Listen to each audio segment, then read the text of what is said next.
Ya estamos en directo. Hola a todos, bienvenidos a este nuevo programa de los territorios de la crisis, con estas interrogantes del siglo XXI, en la que nos volvemos a encontrar con José Sarrión, que por cierto le hemos adjudicado como profesor de la Universidad Complutense de Madrid. Bueno, menos mal, estaba yo asustado, digo, no, por favor, otro de allí no. Y no, él está de profesor en la Universidad de Salamanca, así que, bueno, pues yo que me alegro, yo que me alegro. Y viene con nosotros, estuvo con nosotros otras veces, pues Bellamy Foster. Esta vez, como el debate era también en castellano, supongo que nos viene bien que venga un alumno aventajado, un profesor aventajado que ha estado con John Bellamy y que es sociólogo mexicano, ecologista, y que, aunque es mexicano, trabaja en la Universidad en Ohio, en la Universidad de Oberlin, en el estado de Ohio, Estados Unidos, en la barriga de la bestia.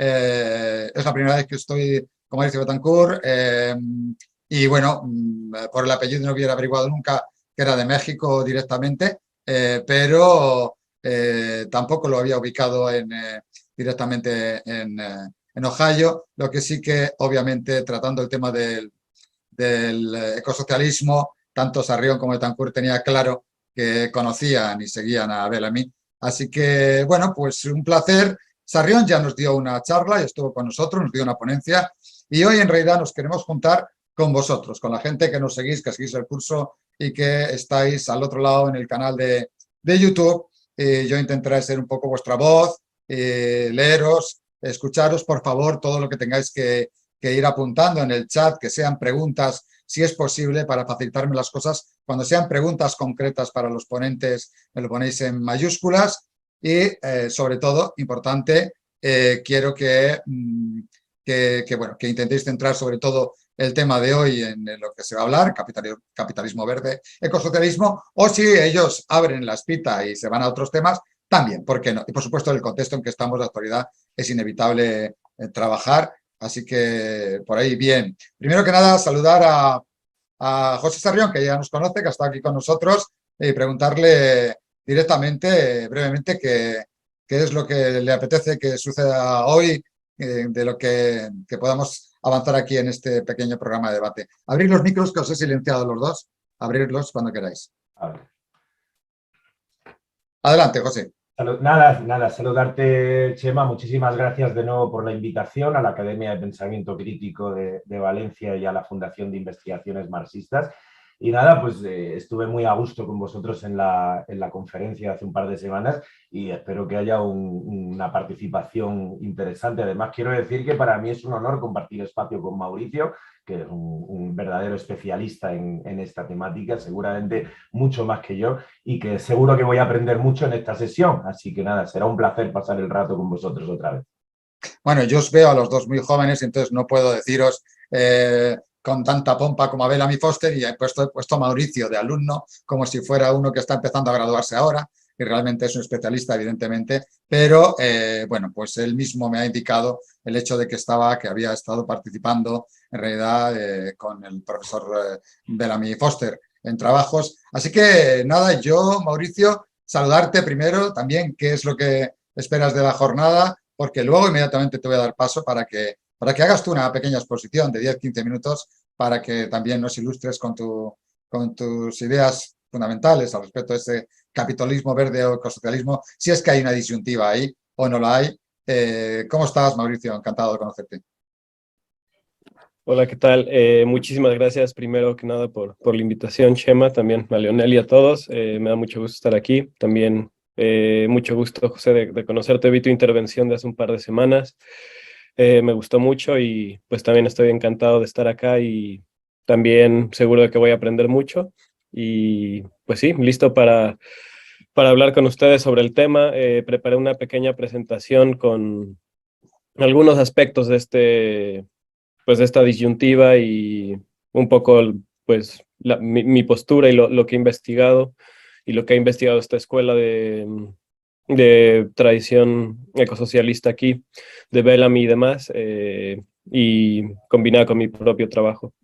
¿Tienes una presentación también tipo PowerPoint o en realidad no? Sí, tengo una presentación tipo Vale, PowerPoint. la compartes tú mismo directamente, sabes cómo hacerlo en Zoom, estoy convencido, pero si no, me la puedes pasar y yo te la voy pasando, lo que tú quieras. Sí, sí, sí, la Eh, puedo compartir yo. Vale, perfecto. Pues nada, vamos a dar paso entonces ya a este programa. Estaremos prácticamente casi 2 horas desde este comienzo, o sea que son 2:40 aproximadamente, a las 4:30 estaremos terminando como mucho, 4:30 de hora europea central. Así que nada, Mauricio, adelante. Luego te pasaré, además, por WhatsApp o por los medios que me facilites, las otras intervenciones también, la de Bellamy, la de Lowry y toda la gente que ha estado aquí participando al respecto de esto, te va a gustar. Bueno, Perfecto. adelante. Muchas gracias. Pues voy a compartir aquí. ¿Pueden ver la presentación? Pues sí, voy a Sí, tratar de ser perfecto. breve para pasar a la siguiente fase del debate, pero quería hablar de ciertos aspectos de esta pregunta y en particular quiero enfatizar dos cosas. La abolición de la forma valor como una manera de combatir la postura de financializar la naturaleza, de ponerle precio a la naturaleza, por un lado, y también hablar de algunas paradojas ecológicas que aparecen recurrentemente en el capitalismo una y otra vez, que también sugieren que muy fuertemente que, pues, que es imposible realmente lograr un capitalismo verde. Y primero, para hablar de ciertas características base de este sistema que están en conflicto con el ambiente inherentemente, ¿no? Primero, como sabemos, es un sistema que debe expandirse continuamente. Eso es parte de su lógica, de sus leyes de movimiento, es intrínseco al capitalismo. Este sistema no se puede pensar de otro modo que sino en una expansión continua.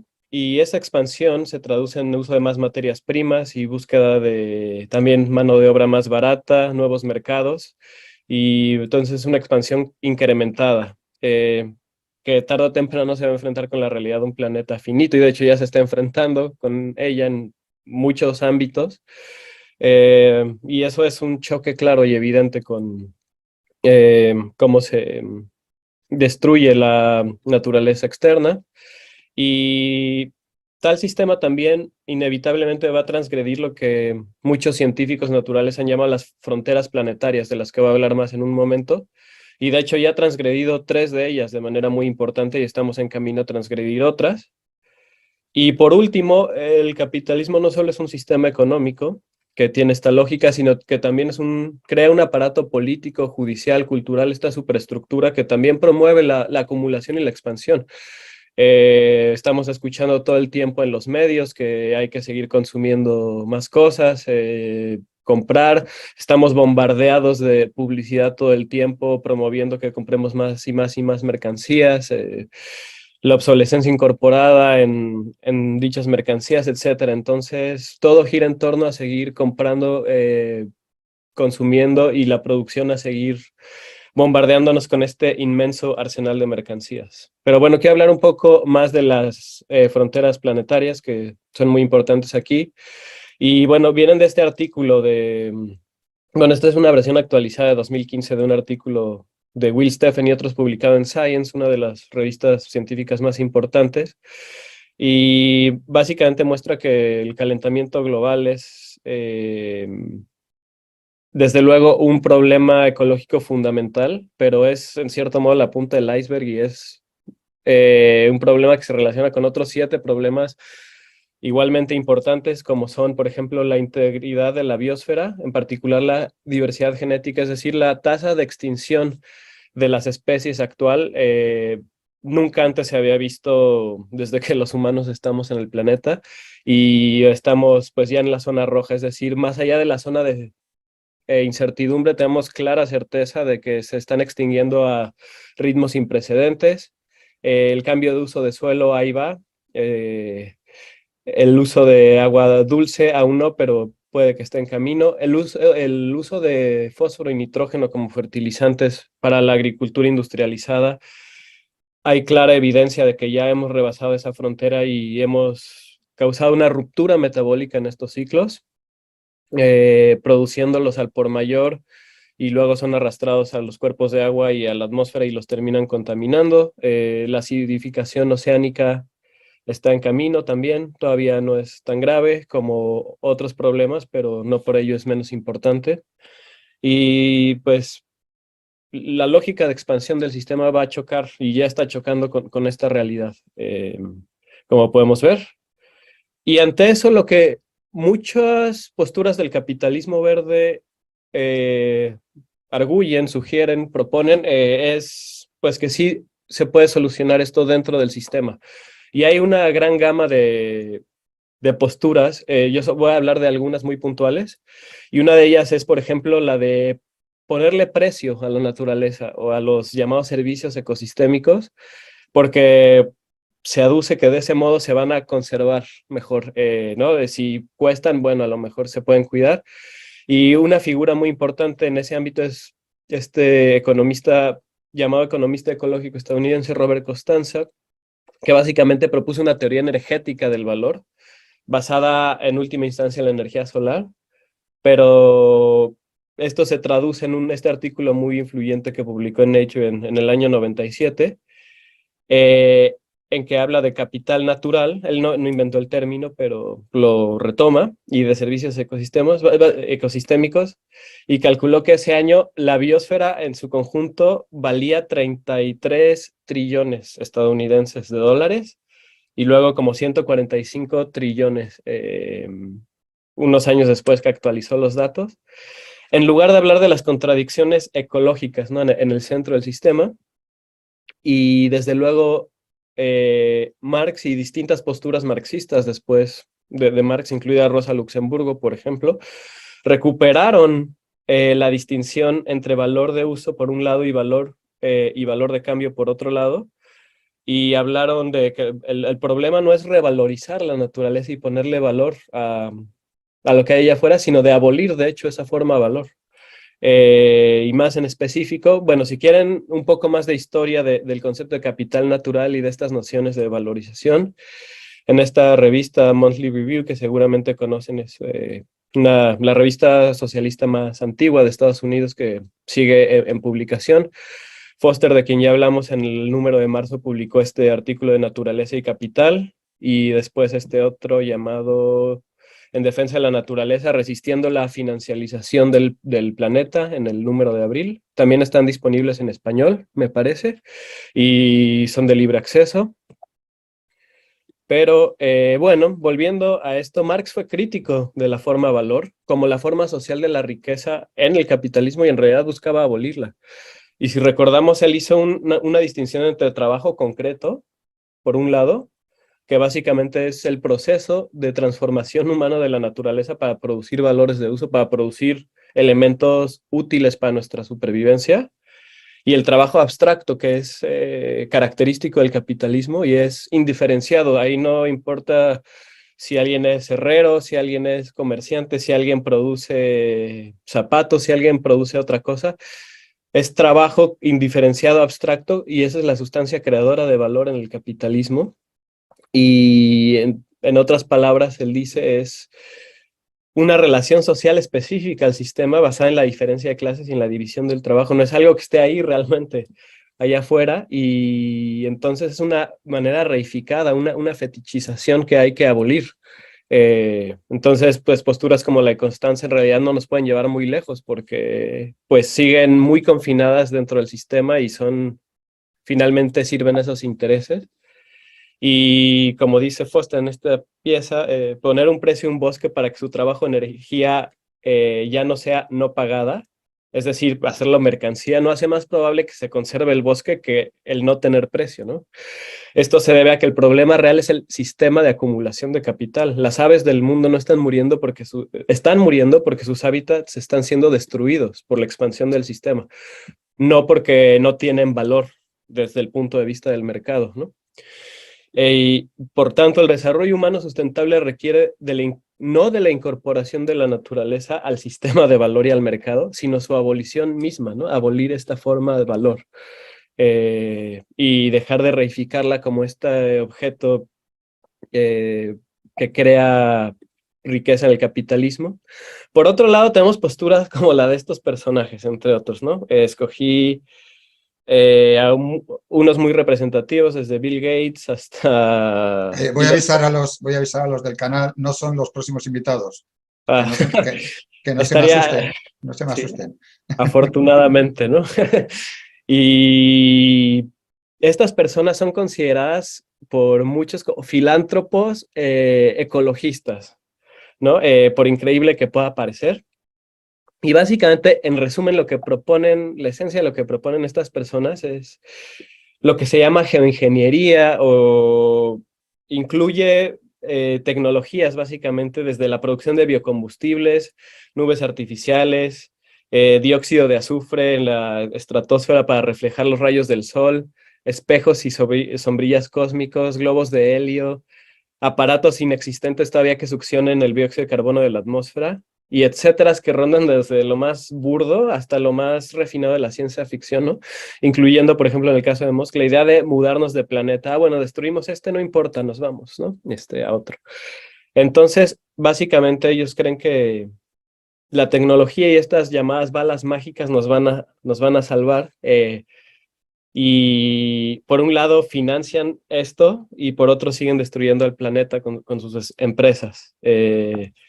Y, por ejemplo, aquí hay una frase, este es otro, que seguramente han escuchado, de la aerolínea Virgin Atlantic y todo el grupo Virgin también de discos.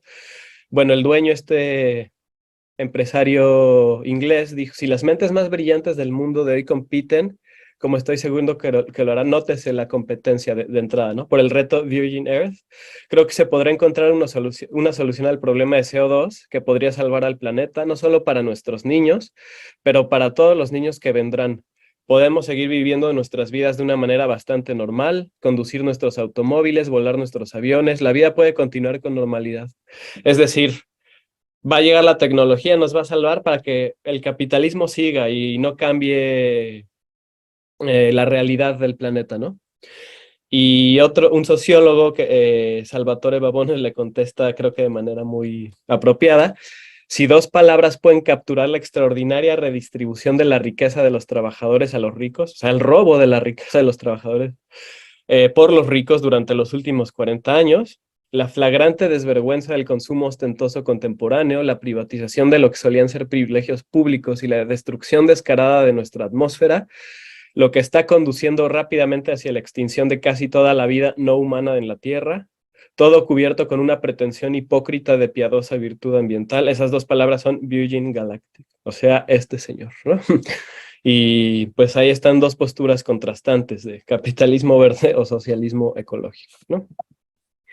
Y otro parte del argumento, y ya estoy cerca de acabar, nada más quiero hablar de dos paradojas, pero es que además las soluciones propuestas por estos personajes, como aparecen en este libro, lo que todo ambientalista debe saber sobre el capitalismo, es que estas soluciones, entre comillas, que permitirían al sistema actual no cambiar, no son soluciones reales, porque no van al fondo, a la raíz del sistema, por un lado, pero además pueden empeorar las cosas porque dan la falsa impresión de que los problemas están en camino de ser resueltos cuando la realidad es muy distinta. Entonces uno puede decir, ah, bueno, pero ya se están haciendo energías renovables o ya se está haciendo esto, pero los abrumadores problemas ambientales que enfrenta el mundo no se van a abordar de fondo y de manera efectiva, sino hasta que instituyamos otra forma en que los humanos interactuamos con el resto de la naturaleza, ¿no? Alterando la forma en que tomamos decisiones sobre qué producir, cuánto producir, cómo producirlo, cómo distribuirlo, cómo consumirlo. Y dice, nuestros objetivos más necesarios y racionales requieren que tengamos en cuenta la satisfacción de las necesidades humanas básicas y la creación de condiciones justas y sostenibles para generaciones presentes y futuras de nuestra especie y de otras también.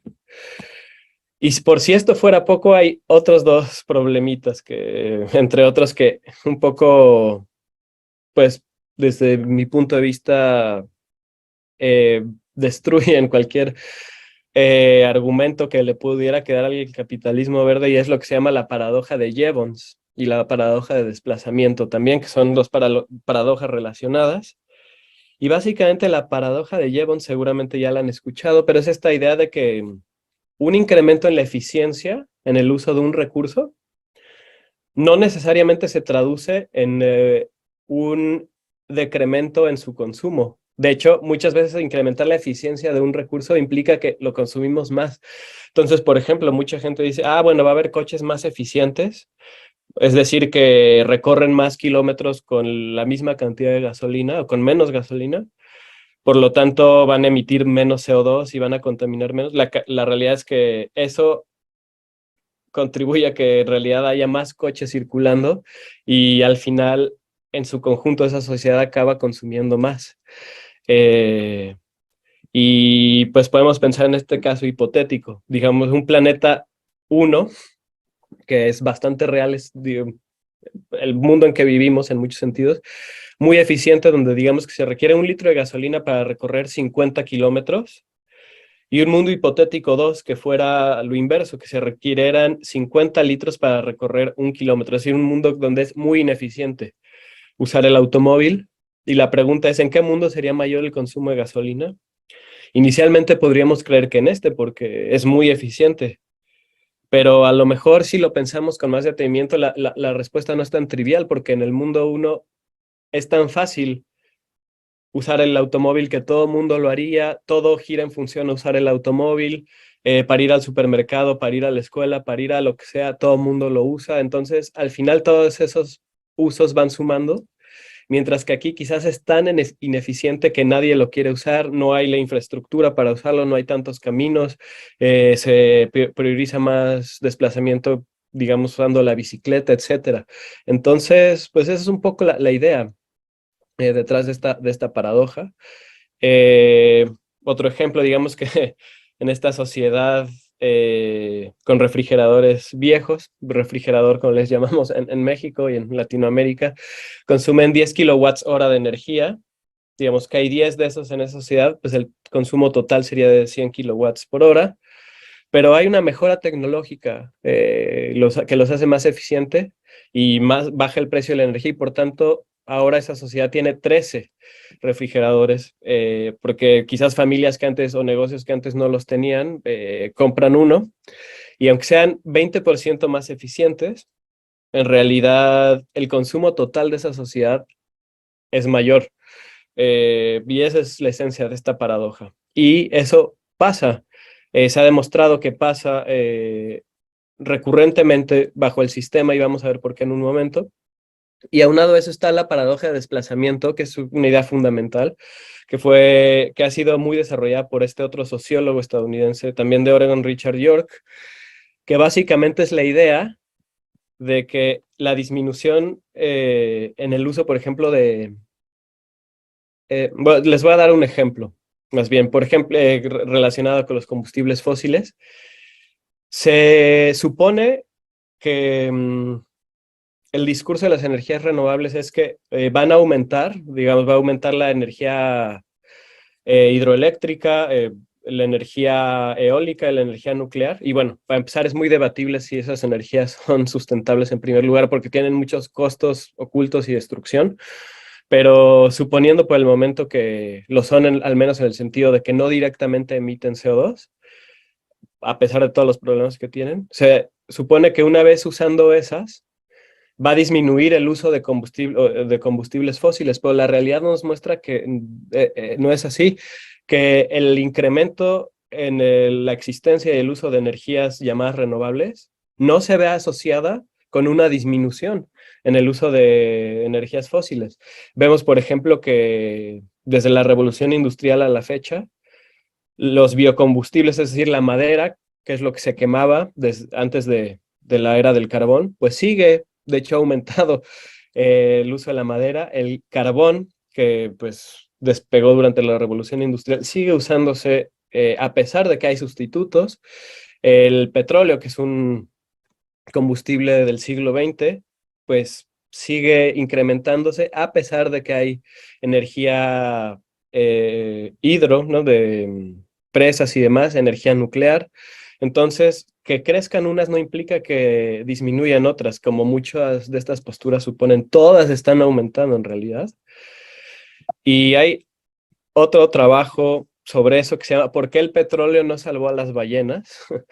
Y básicamente, incluso había una caricatura en este periódico estadounidense del año 1861, donde las ballenas están muy felices porque se descubrió el petróleo. Quiere decir que ya no van a matarlas para usar el aceite de estos cachalotes, estas ballenas que usaba el aceite en el siglo XIX para hacer velas y tener luz y para muchísimas otras cosas industriales. Pero en realidad el descubrimiento del petróleo como combustible fósil no se tradujo en salvar a las ballenas. Se siguieron matando ballenas a pesar de que había un sustituto. Y no solo eso, sino que se mataron más ballenas que antes, porque eso permitió mejorar la tecnología de los barcos para cazarlas de manera más profunda, para procesarlas mejor, etcétera. Y entonces, aunque había el sustituto, no se usó para eso y se tradujo en algo que era aún peor. Eh, ¿Y por qué? Pues en resumen, porque un sistema económico dedicado al lucro, a la acumulación y la expansión económica sin fin, tenderá a utilizar cualquier ganancia en eficiencia para expandir la escala de la producción, ¿no? No para reemplazar o hacerla más racional. Es como la maquinaria y la gran industria. El problema no es esa maquinaria en sí, sino su empleo bajo el capitalismo. La maquinaria en principio podría hacernos trabajar menos, etcétera, pero pues se usa para explotar más a las personas al final. Y lo que esta paradoja muestra es que los problemas ecológicos no se pueden resolver solo mediante medios tecnológicos. Eso no quiere decir que no sean importantes estos esfuerzos y esas energías. Simplemente dice, por sí solas no bastan. Eh, y no hay que quedarnos con la idea de que, bueno, eso ya se está resolviendo. Y no hay que suponer que el crecimiento de la producción de energías renovables indica una disminución en el consumo de combustibles fósiles. Lo que se necesita hoy no es una revalorización de la naturaleza, sino una transformación ecológica y social revolucionaria dirigida a la regulación racional de nuestro metabolismo con el resto de la naturaleza. Y por último les dejo este cómic que también habla muy claro de la lógica del sistema, donde el capitalismo nos dice buenas noticias. Con la tecnología podemos producir más con la mitad del trabajo. Y los trabajadores responden, muy bien. Entonces podemos trabajar la mitad de las horas. El capital guarda silencio. Bueno, nos pagan el doble entonces, ¿verdad? Silencio otra vez. Bueno, entonces podemos jubilarnos antes, ¿verdad? Más silencio. Y el capital finalmente responde, por cierto, les quitamos su dinero de la jubilación. Y con eso termino esta intervención. Muchas gracias. Muchísimas gracias, Mauricio. Breve pero intenso, ¿no, José Sarrión? Breve pero intenso. Nos ha dejado aquí unos cuantos datos muy concretos, que cualquiera de ellos es columna vertebral para un análisis interesante. Así que, bueno, primero que nada, pasarle el testigo ya a José Sarrión para que pues, diga lo que le ha traído a la cabeza esta exposición y a dónde te ha llevado, ¿no? Porque está claro que también la respuesta de capitalismo verde con socialismo no es una disyuntiva, sino es absolutamente lo del capitalismo verde es una estafa. Entonces vamos a ver por qué seguimos en el mismo sistema depredador, explotador, y si no cambian las lógicas del sistema, no cambia en absoluto la formulación. El problema, como él ha dicho también, es que no vamos a salvar las ballenas mientras el capitalismo pueda aprovecharlas para algo, ni a los trabajadores, mientras pueda explotarlos más tiempo. Estábamos también en la época de los años 20, 30, se hablaba de que íbamos a trabajar ahora, 100 años después, íbamos a trabajar una media de 15 horas semanales y parece ser que con todo lo que habían acertado respecto al futuro, esta parte no ha salido y no ha salido más que porque incluso el capitalismo ha exacerbado su condición y creo que tiene mucho que ver con el imperialismo que en este espacio tanta batalla comunicacional contra el imperialismo hacemos. Así que adelante, José Sarrión. Bueno, muchas gracias, Chema, y muchas gracias a Mauricio por su interesantísima exposición. Como yo vi el otro día una conferencia de prácticamente una hora, no voy a ocupar ahora apenas espacio porque de lo que se trata es de que podamos promover la discusión y no voy a reiterarme sobre lo que ya dije el otro día, ¿no? Tres cosas que me han surgido a la cabeza mientras escuchaba la interesantísima exposición de Mauricio. Una es que efectivamente en esas propuestas tecnofílicas que encontramos en buena parte de las élites económicas del capitalismo actual, cuando mencionabas los disparates de Musk en torno a la posible huida a Marte o a otros planetas, me ha llamado mucho la atención y me ha recordado a las propuestas que ya se hacían hace más de 50 años. Recordemos que una de las primeras reacciones pretendidamente serias por parte de la derecha al informe del Club de Roma sobre los límites del crecimiento fue el libro de Adrian Berry de los próximos 10.000 años, que precisamente proponía eso, es decir, la idea de una humanidad que, puesto que no era capaz de generar un equilibrio con el propio planeta, pues se convirtiera en una especie de especie predatoria que fuera trasladándose de planeta en planeta. Por cierto, es un libro que llamó la atención también de Manuel Sacristán, ¿no? De quien estuvimos tratando el otro día, le llamó la atención negativamente en este caso. Aprovecho, por cierto, para saludar a Miguel Manzanera, que nos está viendo en el directo, por lo que he visto en los comentarios, especialista también en Sacristán. Cuando hablabas también de la paradoja de Jevons, que efectivamente es interesantísima, me recordaba también, por cierto, además de la paradoja del desplazamiento, también a la paradoja de Braes, ¿no? Formulada en el 68, que en este caso tiene que ver con las autopistas. Es decir, también es otra paradoja que cuanto más autopistas se hacen y cuanto más carriles se añaden a las autopistas, en realidad el embotellamiento continúa creciendo, porque efectivamente lo que se produce es un efecto de llamada para que el transporte tenga un carácter más privado, que se tengan más automóviles y por lo tanto el efecto del embotellamiento nunca se termina, ¿no? Con lo cual, efectivamente, creo que estas paradojas nos muestran muy bien un elemento que quizá yo pasé un poco más de puntillas en mi charla, y es efectivamente por qué esas soluciones tecnocráticas no pueden tener una conclusión efectiva. Yo había comentado en la charla del otro día que el propio John Kerry, el invitado especial para el clima de los Estados Unidos, había reconocido que las tecnologías necesarias para realizar las reducciones climáticas se estaban basando en tecnologías que aún no existen, es decir, que aún efectivamente no tenemos. Con lo cual, efectivamente, parece que se trata más de un canto quimérico, la salida tecno-optimista o tecnofílica a la gran crisis climática que estamos viviendo. Y yo diría que en el fondo, bueno, lo que ha planteado Mauricio creo que está en buena sintonía con lo que yo planteaba, ¿no? en el otro día. Es decir, la noción de fractura metabólica que ha planteado Mauricio al principio de su intervención, que efectivamente es una noción de inspiración marxiana, pero que trabajan los autores centrales del ecosocialismo a lo largo del siglo XX, entre ellos Bellamy Foster, pero que también ha trabajado, por ejemplo, en España Joaquín Sampere u otros autores como Jorge Richman, etcétera. Efectivamente, plantea que estamos en un sistema que ha creado en 200 años una transformación y una ruptura de los equilibrios entre la naturaleza y el ser humano que no habían tenido esa disrupción, por lo menos con esta potencia, desde el Neolítico. Es decir, desde el punto de vista productivo, más o menos llevábamos utilizando unos minerales más o menos similares, estábamos utilizando unos recursos naturales similares y utilizábamos unas fuentes energéticas naturales y renovables. Y lo que se genera a partir del capitalismo industrial es una gran transformación social y económica que crea tres grandes fracturas metabólicas. Bueno, crea muchas, pero que podríamos resumir fundamentalmente en tres. La energética, es decir, el uso a partir del siglo XIX de consumo de fósiles, lo cual genera un sistema completamente insostenible. Por otro lado, la fractura de minerales, es decir, pasamos de utilizar muy pocos materiales y siempre de proximidad a de repente utilizar una enorme cantidad de minerales que también son finitos, lo cual, entre otras cosas, dificulta, o mejor dicho, imposibilita que nuestro actual sistema de consumo energético sea sustituido por un modelo renovable, porque las energías renovables requieren enormes plantas de generación que requieren un uso de minerales con una tasa además de retorno energético bastante bajo.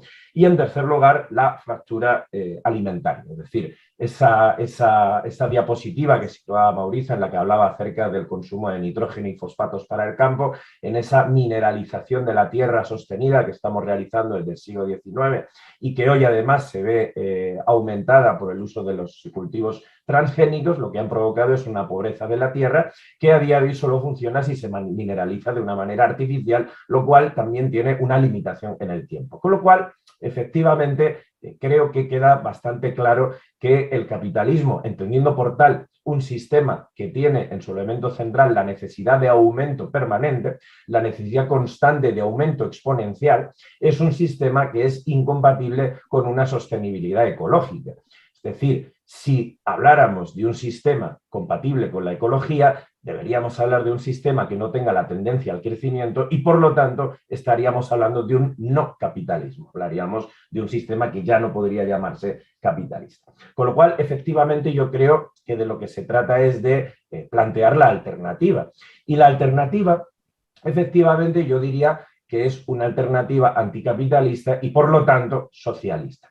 Socialista en un sentido ecológico, es decir, que tenga en cuenta los límites de crecimiento y los límites naturales en los que nos encontramos, que tome los elementos más interesantes y más positivos de la tradición socialista de los siglos XIX y XX, incorporando la perspectiva ecológica, la cual ya ha cumplido, por cierto, 50 años. Es decir, han pasado ya medio siglo desde la publicación del informe al Club de Roma sobre los límites del crecimiento, que Sacristán introdujo en España junto a todo el debate que le acompañaba, y lo que también ha quedado demostrado es que el capitalismo no ha sido capaz de plantear ningún tipo de solución. Llevamos más de medio siglo sabiendo que esto tenía los días contados, sabiendo que íbamos camino de un colapso no solamente económico, sino energético y productivo, y lo que ha ocurrido es que estamos más cerca de nunca de un colapso climático. Las propias conclusiones del Panel Internacional del Cambio Climático son clarísimas, es decir, Panel Internacional de Cambio Climático, que es un panel conservador, no lo olvidemos, no estamos hablando de una organización radicalmente ecologista, sino de representantes de facto de los gobiernos de la Tierra, han planteado que no nos estamos aproximando al objetivo de mantener el crecimiento de temperatura solo un 1,5 grados por encima de la temperatura en la era preindustrial y, por lo tanto, el incumplimiento de todos los objetivos de las conferencias climáticas nos indica que con el actual sistema es imposible hacerle frente a al tremendo desafío que tenemos por delante. Por lo tanto, bueno, pues agradecer a Mauricio su exposición y a vosotros por la organización, y yo creo que es el momento de charlar, ¿no? De que demos la palabra al público y de tener un rato agradable entre nosotros. Bueno, yo mientras aparecen aquí espero preguntas de la gente, comentarios. Yo voy a soltar aquí dos o tres mientras van hablando, mientras comenta quizás algo Manuel o la gente que esté fuera en el chat de YouTube. Tres cositas. Una, antes había nombrado no nombrado, he dicho que se había hablado de que íbamos a trabajar 15 horas dentro de 100 años, son los años 2030, hablábamos de John Maynard Keynes. Hablamos también de ese momento en que Russell y Keynes coincidían en que del mundo del futuro a 100 años sería un mundo muchísimo mejor y en cambio no estamos hablando de un cambio socialista. Yo no sé si ellos nos estaban engañando a nosotros, se engañaban ellos mismos. Sí que me gustaría saber qué opináis, si es que ellos en ese previo, o sea, se puede llegar a calificar el capitalismo, ese sistema, como el menos malo que nos han vendido siempre, en el sentido de que ahora es que ha empeorado mucho porque se ha hecho muy neoliberal. La respuesta mía es obvia, pero quisiera saber vuestra opinión al respecto, trabajando dentro del ecosocialismo. En ese tema del ecosocialismo siempre me ha llamado la atención porque sabéis que mucha de la terminología que se utiliza ahora se saca fuera de lo que sería un sistema socialista, como diciendo, para combatir en el capitalismo vamos parcialmente a combatir solo esta parte del feminismo, solo esta parte del ecologismo. Vosotros mismos en la exposición de Mauricio ha dicho cómo hay gente que son calificadas por determinadas acciones concretas sin cambiar el sistema, de ecologistas y de verdes. Estamos viendo los verdes alemanes dónde están posicionados ideológicamente y qué es lo que están favoreciendo en realidad. Entonces, yo os pregunto también a ambos los dos, el tema del ecosocialismo a mí me parece hasta redundante, es decir, se tiene que trabajar hacia un mundo, hacia un sistema socialista y eso coincidirá que va a ayudar de un modo mucho más eficaz, más eficiente, más efectivo, más real al ecologismo. ¿No opináis que por ahí van los tiros? Por cierto, en esto traigo aquí uno de los que hablan, por ejemplo, más uno referente de colonial, como es Grossfogel, aquí en nuestro canal lo ha dicho y numerosas veces lo está diciendo en los últimos 5 o 6 años, que se está desmarcando de mucha gente, de los que él llama de coloniales, porque son gente que predica lo de colonial, pero resulta que no predica el antiimperialismo. Por lo tanto, al final no predica el mal mayor que les va a impedir que avancen de ningún modo en lo de colonial. No se puede ser feminista sin ser antiimperialista, no se puede ser decolonial sin ser antiimperialista, no se puede ser ecologista sin ser antiimperialista. Pregunto si vosotros en esa mira del mundo, no solo la cuestión, de hecho, hemos hablado de los intereses del hegemón, marcan la agenda total y pueden cambiar absolutamente, convertir todo lo que parece que son acciones con una dirección norte adecuado en lo contrario. Y en esto traigo ya por último a un un texto que me pasaron, que era de un venezolano, un biólogo, a ver un segundo, sí, Eder Peña, biólogo y científico venezolano, que me pasaron un texto del capítulo verde, Capitalismo verde en crisis, fin de una quimera, y él habla al final como, que me ha parecido muy interesante cuando dice que hay una delgada línea, ¿no?, entre el nuevo neocolonialismo y esas preconizaciones, por ejemplo, intentar llevar a lo que también predica, por ejemplo, Michel Lowey, ¿no?, del decrecimiento, pues llevar por ejemplo, al sur, de nuevo, la condena de que son ellos los que tienen que practicar el decrecimiento, no utilizar energías fósiles, no tal. Resulta que, mientras tanto, nosotros no solo hemos disfrutado de ese abuso, sino que ahora vamos a marcar la pauta a aquellos que todavía tienen que hacer un desarrollo, que puede que tengan que hacer una transición, entre comillas, lo digo por lo de ecosocialista, o siguiendo vuestros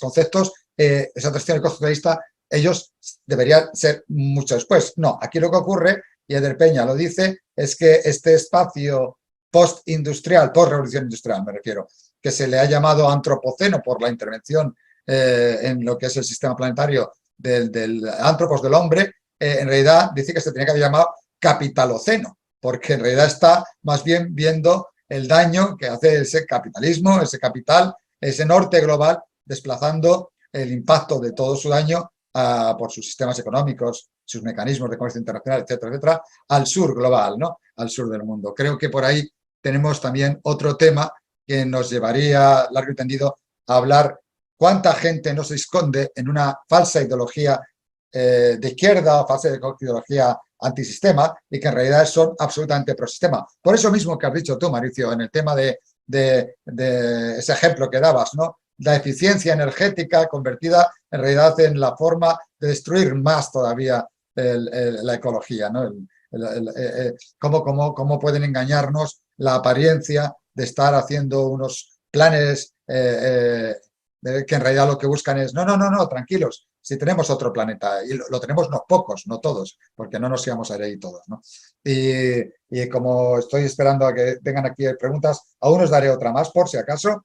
Bueno, aquí Félix dice, le llama socialismo o parches, está diciendo Félix, ¿no? Nos sigue gente, por cierto, desde Los Ángeles, Ina Martínez, desde medio mundo nos siguen siempre aquí en este canal, desde Colombia, en Alba Fernández.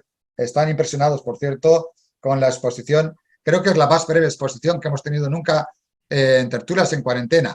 Y en cambio están impresionados todos, diciendo, pero me hundís el programa, ¿eh? Como vengan expositores así, tan breves, igual vais a tener que asegurarme luego que tenéis un chorro de preguntas, porque dicen que, claro, es una exposición breve, pero llena de ideas y están encantados, ¿no?, con ello. Sí, el último tema era ese, ¿no?, la cuestión de si podemos, si tenemos un algodón para que no engaña, una prueba del algodón que no engaña, para saber cómo protegernos ante falsos amigos del ecosocialismo. Adelante, cualquiera de los dos, el que quiera intervenir primero. Sí, bueno, yo también, antes de hablar de todo eso, que como tú mismo dices, Chema, da para, cada uno de esos temas da para una conversación, ¿no?, en sí mismo, pero también respondiendo un poco a lo que mencionaba José, a su vez me recordó la novela esta que mencionó al principio y también ligándolo al imperialismo de que incluso desde el siglo XIX, Cecil Rhodes, figura paradigmática del imperialismo británico en África, ¿no? Dijo en su testamento, yo me anexaría a los planetas si pudiera, ¿no? O sea, de esa mentalidad de, pues sí, que todo ha cambiado y nada ha cambiado en la mente de los poderosos y en cómo se aproximan y después esta novela que José mencionaba en el siglo XX ya y pues el imperialismo actual. Eh, Hasta sí el absurdo de mudarnos de planeta como si no podemos, y digo, bueno, el sistema está destruyendo este y no podemos hacer las cosas racionalmente en este ya. Hay gente pensando si ir a destruir otro lugar en lugar de, un poco como eran los debates de ciencia para el pueblo en los años 70 y demás. Sí, los primeros en la luna en Estados Unidos, pero quién sabe qué lugar en calidad de agua, en calidad de infraestructura, etcétera, ¿no? Todos estos problemas y desigualdades y asimetrías siempre en beneficio de los poderosos y esta postura como de después de mí el diluvio, ¿no?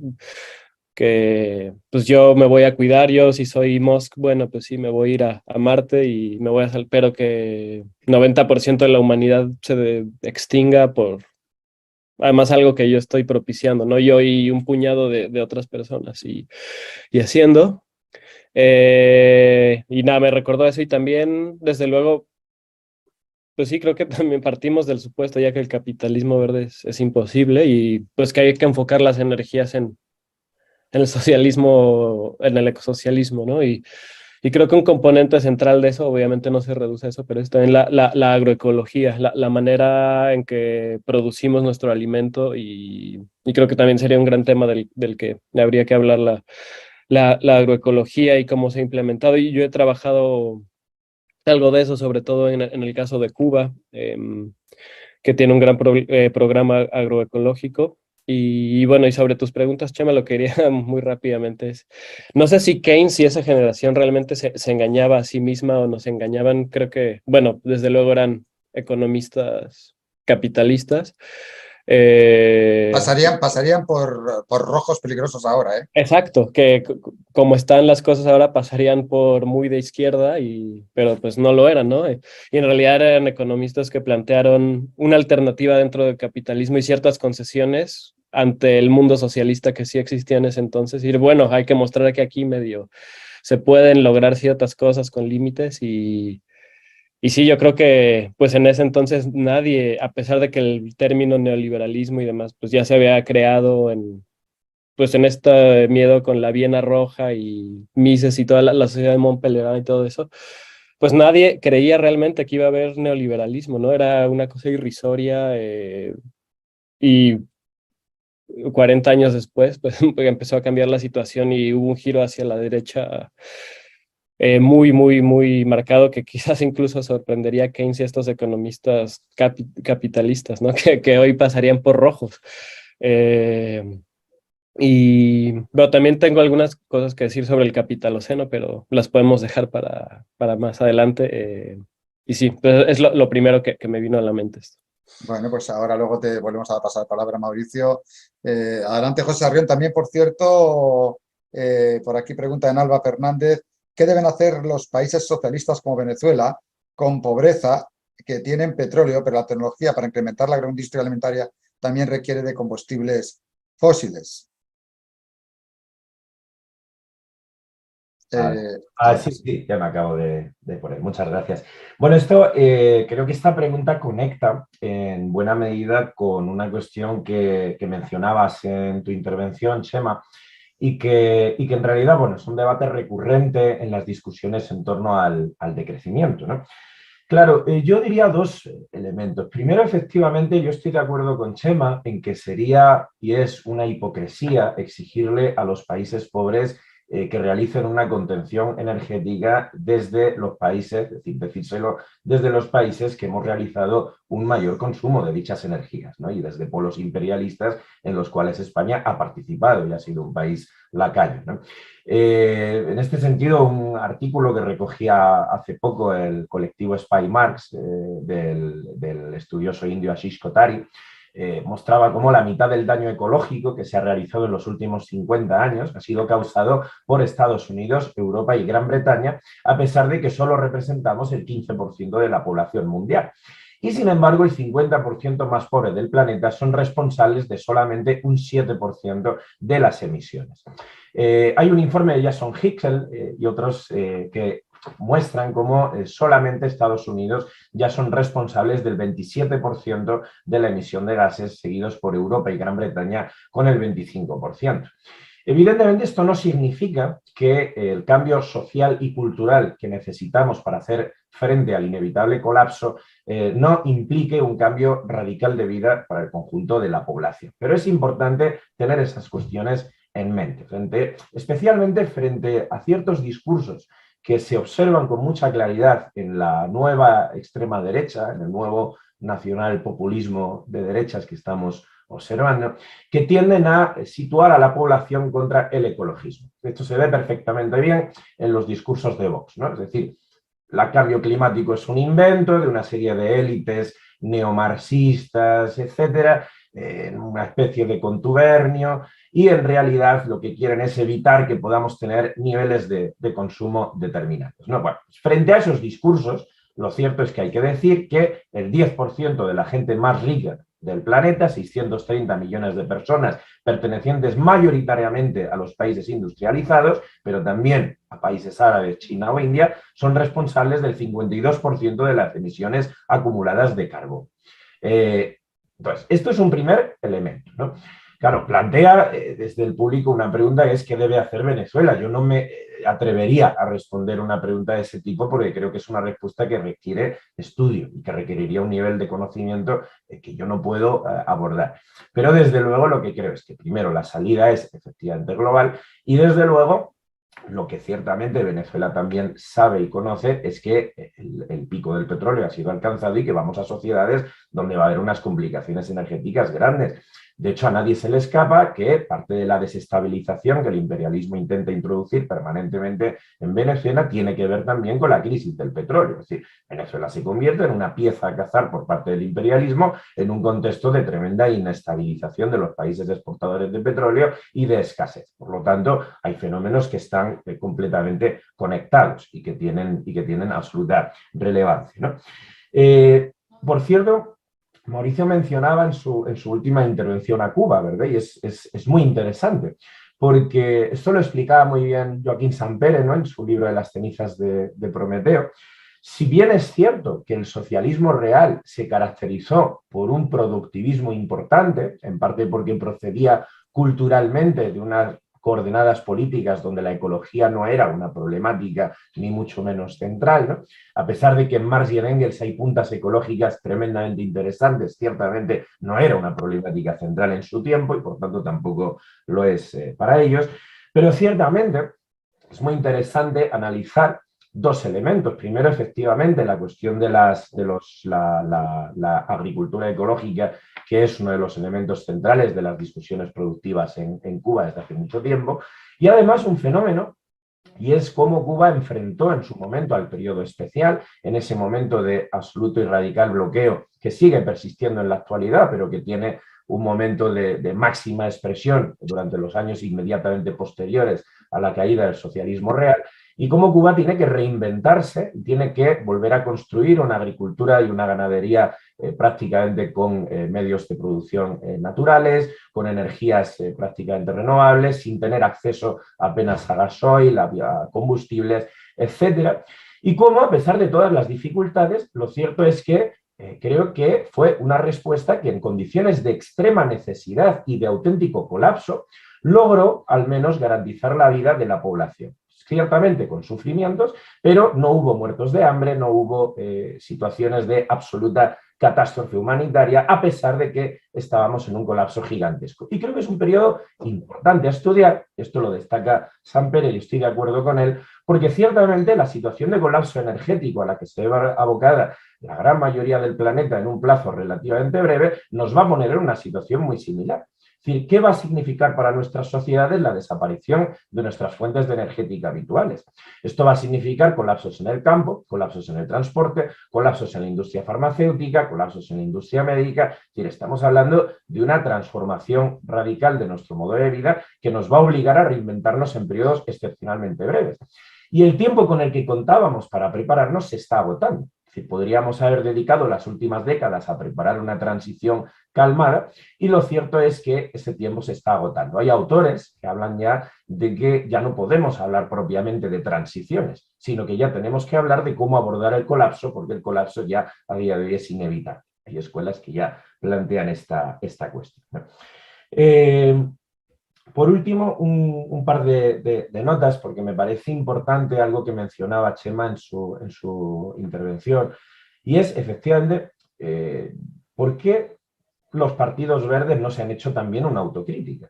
Esto lo digo como militante de un partido comunista. Los partidos comunistas hemos cometido errores históricos importantes y creo que se han hecho autocríticas poderosas e importantes, ¿no? Lo cual no quiere decir que estemos en posesión de la verdad, pero ciertamente yo creo que en la tradición comunista desde hace varias décadas el deporte favorito es la autocrítica, ¿no? Hay una entrevista de Sacristán en la revista Dialéctica del 83 donde hablaba de pulsión exhibicionista autodestructiva, ¿no? En algunos casos.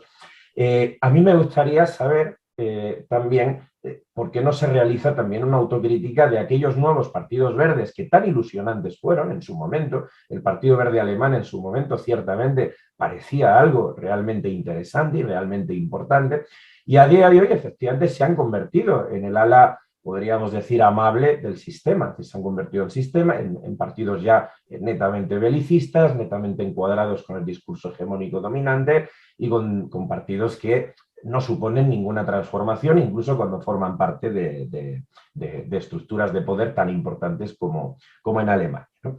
Y yo creo que efectivamente una de las claves para intentar entender qué ha sucedido es precisamente la decisión de no poner en cuestión el sistema en su conjunto, la totalidad del sistema productivo. Yo recuerdo una anécdota. Aquí en Salamanca nos intentaron durante mucho tiempo crear una mina de uranio. La primera mina de uranio que se abría en Europa Occidental en 50 años, porque las minas de uranio en Europa Occidental han ido cerrando todas precisamente por su enorme peligrosidad. Y entonces hubo una inmensa rebelión ciudadana por parte de sectores, por cierto, tradicionalmente conservadores, como son propietarios ganaderos, que es el sector mayoritario en la zona, en la comarca donde se quería hacer esta mina. Nadie quería tener una mina de uranio cerca de su casa. Hay una movilización de 44 municipios con 44 alcaldes a la cabeza, de los cuales 43 eran del Partido Popular. Por cierto, es decir, démonos cuenta la curiosa contradicción cuando esta mina, por cierto, la traía el gobierno de España de la época Rajoy y la Junta de Castilla y León del Partido Popular, ¿no? Las pequeñas contradicciones, ¿no? de la actualidad. Pero claro, nadie quiere esta mina, pero al mismo tiempo tenemos que plantear que si no queremos minas de uranio significa que no tenemos que tener entonces industria nuclear y que por lo tanto tenemos que reducir sensiblemente nuestra forma de consumo energético. Y he aquí la contradicción que tenemos que entender y que tenemos que explicar. Pasa lo mismo con las macrogranjas. Es decir, en Castilla y León hemos visto, y esto yo lo vi durante 4 años con mucha claridad, que allí donde se ponía un proyecto de macrogranja industrial habría un importante movimiento ciudadano, porque los ciudadanos saben que una macrogranja es tremendamente contaminante, que elimina el tejido productivo que se encuentra a su alrededor y además destruye al pequeño y mediano ganadero, que es el que podría tener una ganadería extensiva y que por lo tanto podría ser sostenible a medio y largo plazo. Nadie quiere una macrogranja en su pueblo. Pues bien, si no queremos macrogranjas, porque sabemos lo que esto conlleva, entonces también tenemos que plantear la reducción de consumos cárnicos, que no quiere decir probablemente la eliminación en su totalidad, pero desde luego sí su reducción social.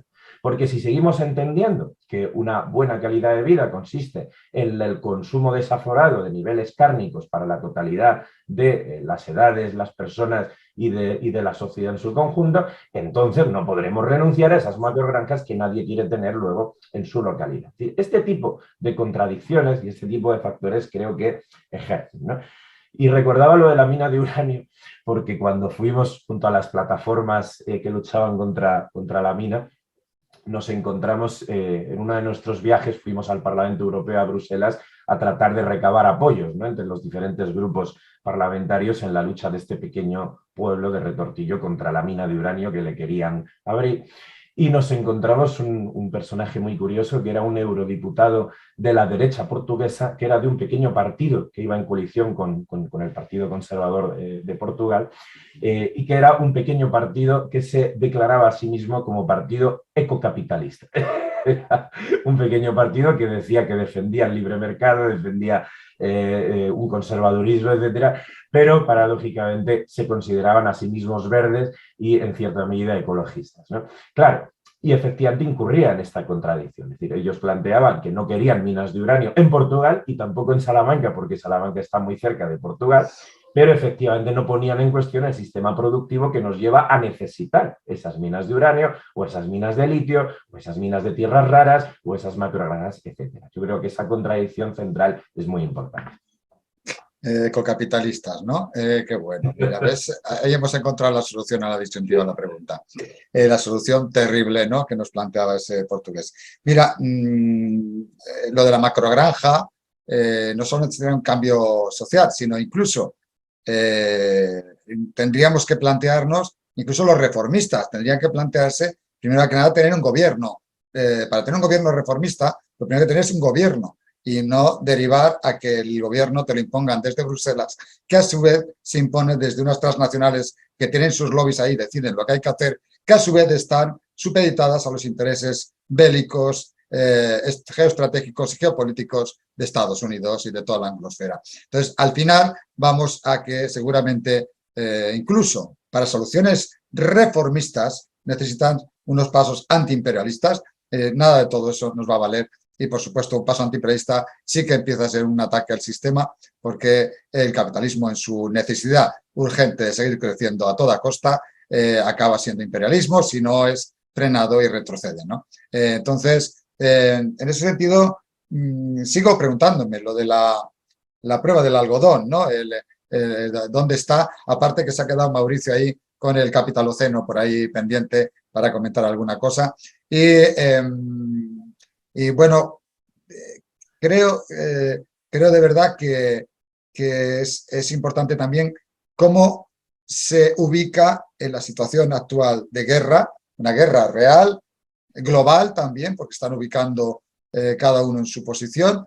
Las tensiones, los elementos están afectando no solo una parte del planeta, hay guerras que se planteaban focalizadas y localizadas fuera, invasiones que se localizaban fuera, pero que no afectaban a quienes habían planteado esta guerra que lleva casi de continuidad desde la Segunda Guerra Mundial, que por cierto, las soluciones que dan el capitalismo en este momento, por ejemplo en Europa, son totalitarias, porque son soluciones que cuando se saca la burguesía, saca a pasear el totalitarismo, es porque está perdiendo, ¿no? Entonces en este momento está perdiendo, está teniendo daño incluso en la metrópoli. En Estados Unidos se está viendo que hay un daño económico, creo que importantísimo, ya no el que había per se de la degradación del sistema, ¿no, Mauricio? Tú que estás ahí, pero sino que ya se está viendo sensiblemente supongo que movilizaciones, y si no, al menos se está viendo un desastre humanitario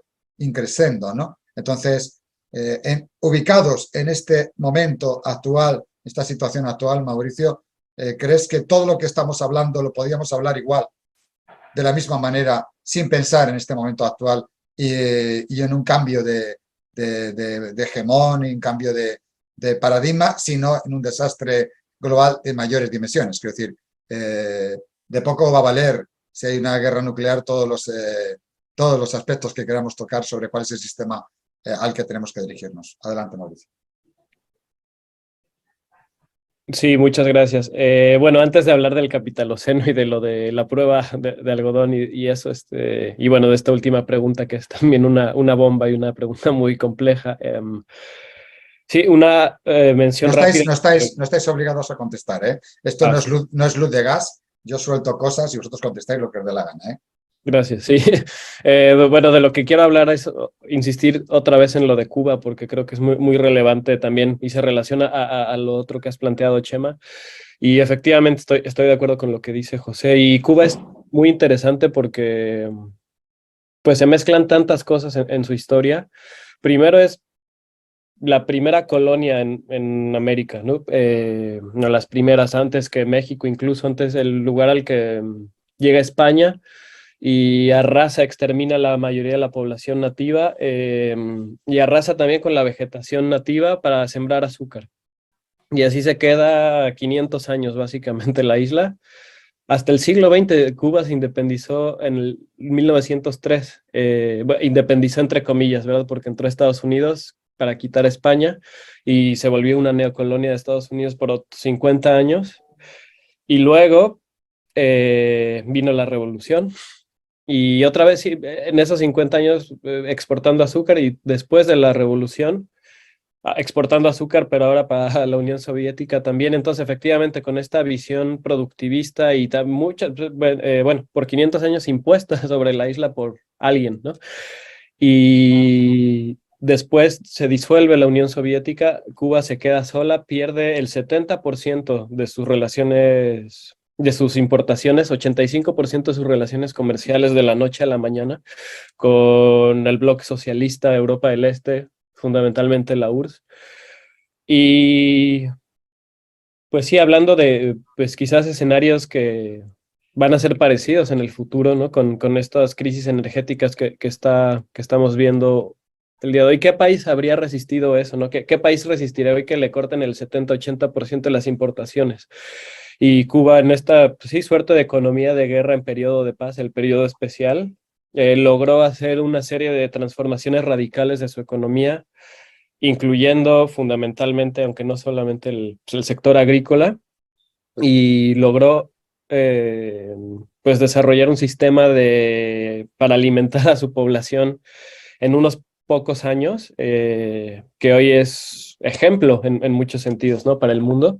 Y pasó de tener tasas de desnutrición de 20 y tantos por ciento en la crisis del periodo especial, y en el año 93, 94, por ahí que estaba así en el clímax, a tasas hoy y ya desde hace muchos años, más de una década, menos de 2,5% de desnutrición infantil, como lo son en cualquier lugar del ultra primer mundo, ¿no? En Escandinavia, en Japón, en Canadá, eh, mediante métodos agroecológicos. Y creo que lo que quisiera insistir aquí es que la base fue, pues que esto no fue como una respuesta improvisada, ¿no? Al periodo especial. Sí fue una respuesta rápida, ágil, urgente, pero pues algo que tenía las bases en la revolución, en las leyes de reforma agraria desde los años 59 y 61, 2, que le permitió al campesinado tener la tenencia de la tierra, no pagar rentas, que se garantizara que se le iba a comprar su cosecha, y que fomentó el cooperativismo, el colectivismo, y pues estos campesinos, digamos, ecólogos, ecologistas, por necesidad se volvieron ecólogos por convicción, ¿no? Como dicen Levins y Lewontin, pues han logrado algo muy impresionante, lo cual no quiere decir, desde luego, que Cuba no tenga sus problemas, sus contradicciones, sus limitaciones, incluidos en el campo de la agricultura, ¿no? Cierta dependencia a insumos todavía. Todavía hay ciertas personas en el poder con una mentalidad más industrializada pues, de hace varias décadas, etcétera.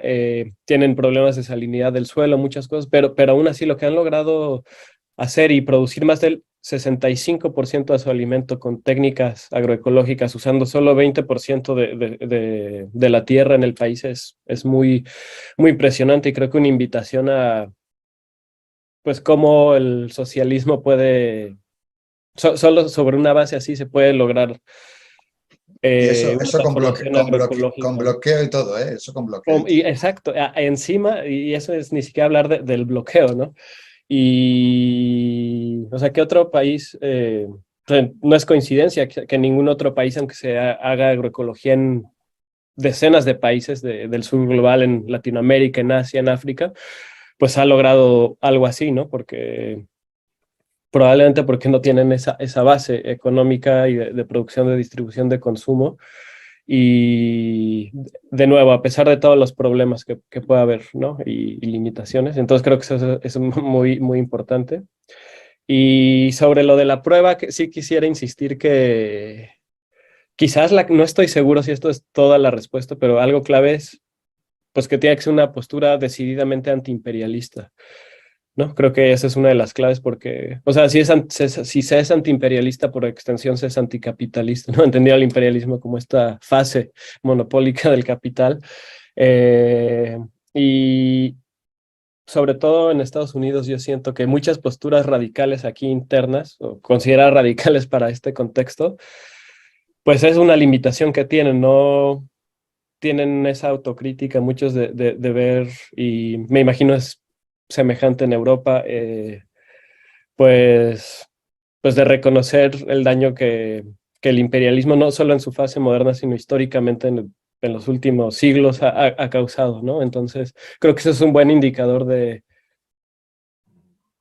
que, pues, de la forma de ecosocialismo, del tipo de ecosocialismo que se predica, ¿no? Su postura ante el imperialismo, sí. Sarrión, ¿cómo era eso? La pulsión que decía el Sacristán, la pulsión. Sí, hay una entrevista en Dialéctica en el 83, por cierto, revista mexicana de enorme interés, donde bueno, quien fuera su director durante mucho tiempo realiza una entrevista a Sacristán tremendamente interesante, y en un momento dado, cuando habla acerca de la situación de los partidos comunistas europeos, llega un momento en el que habla de la pulsión exhibicionista autodestructiva. Estoy Vale, vale, vale. pero no lo digo porque si se lo aplica, Mauricio, te lo tomas nota y lo llevas ahí a Estados Unidos. La pulsión exhibicionista autodestructiva, a ver si se lo pueden aplicar un poquitito nada más por allí. Lo voy a leer, lo voy a leer. Es una entrevista de Gabriel Vargas Lozano extraordinaria. Pero bueno, esto era más un chascarrillo. También os añado otro comentario que han hecho aquí en Alba Fernández, diciendo, entonces, ¿ustedes creen que la batalla es más cultural? Bueno, ya un poco lo hemos contestado, pero ahí te lo dejo por lo que ha dicho en Alba. Saludos de Miguel Mazanera, de Inocencio Hernández Infantes, de la República Dominicana. Bueno, adelante, José Solín.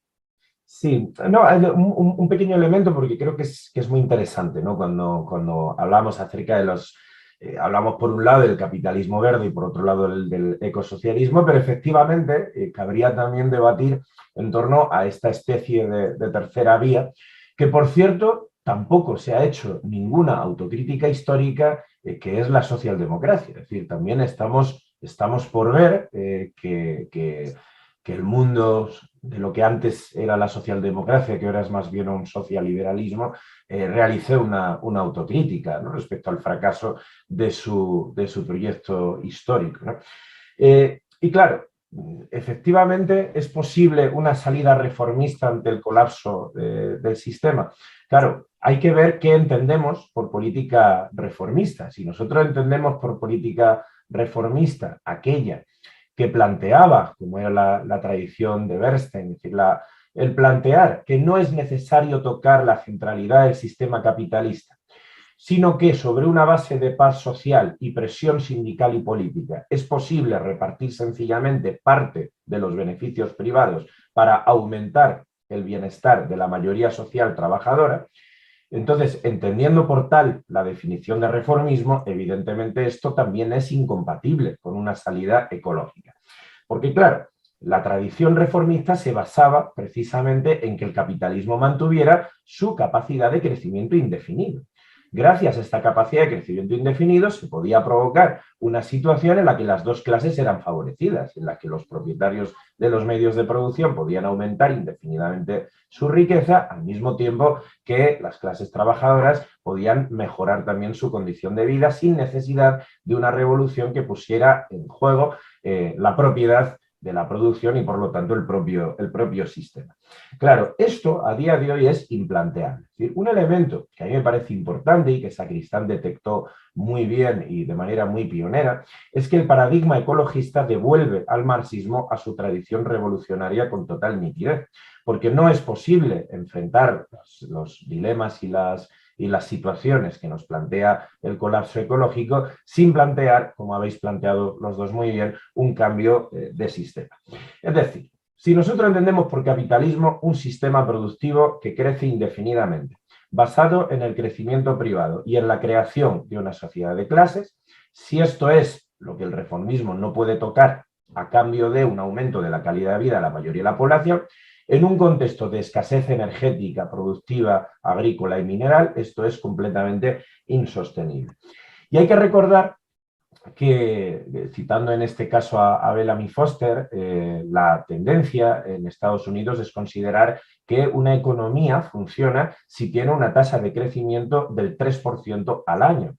Esto significa que a este ritmo una economía se multiplicaría por 16 veces a lo largo de un siglo, por 250 veces en 2 siglos y por 4.000 veces en 3 siglos. Por lo tanto, efectivamente, si entendemos que la sostenibilidad significa llegar a un sistema equilibrado, ninguna salida capitalista, tampoco la de un socialismo reformista, podría alcanzar este propósito. Efectivamente, de lo que se trata es de replantear en su totalidad el sistema. Y hay que recordar también la paradoja de Lauderdale, ¿no? Es decir, el propósito de la economía capitalista, como recordaba Mauricio al principio de su intervención, no es producir valores de uso, sino producir efectivamente valor de cambio. Con lo cual se genera la paradoja de que el capitalismo tiende a expropiar y privatizar la riqueza pública, los bienes naturales y sociales comunes, a expropiar todo aquello que era público o común, como sucede actualmente con el agua, y tiende a privatizarlos, a destruir estas formas de riqueza pública para crear escasez, porque la escasez es necesaria para monopolizar los bienes. Y precisamente el control de una parte de los bienes y la monopolización de los mismos es lo que permite que el capitalismo pueda seguir creciendo a esa tasa de desarrollo. Por lo tanto, efectivamente, hay que poner en juego al sistema, hay que hablar de un cambio de sistema radical. Y las alternativas que tenemos por delante no son especialmente esperanzadoras. Es decir, las últimas tendencias hablan de esta teorización que habla de ecofascismo, es decir, de que el capitalismo tenga una mutación en la cual empiece a plantear estrategias planificadas, porque no olvidemos que el capitalismo tiene también su forma de planificación, dirigidas precisamente al control de unos recursos cada vez más escasos, que nos dirigen a un estrechamiento del sistema mundo que nos vaya a llevar a una guerra de carácter imperial por unos recursos que van en decadencia. Esto es un poco la perspectiva, ¿no?, que tenemos por delante. Preguntaba alguien aquí en el foro si creemos que la batalla es más bien cultural.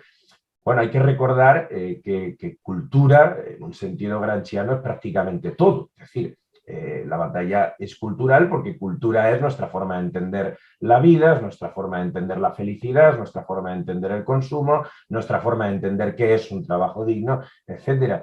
Y efectivamente ya aprendimos hace mucho tiempo, ya desde Gramsci, que no es posible la toma del cambio político si no hay un cambio de mentalidad cultural que sea paralela y que sea constante y que acompañe a este proceso. Si no hay una transformación cultural, no es posible una transformación política.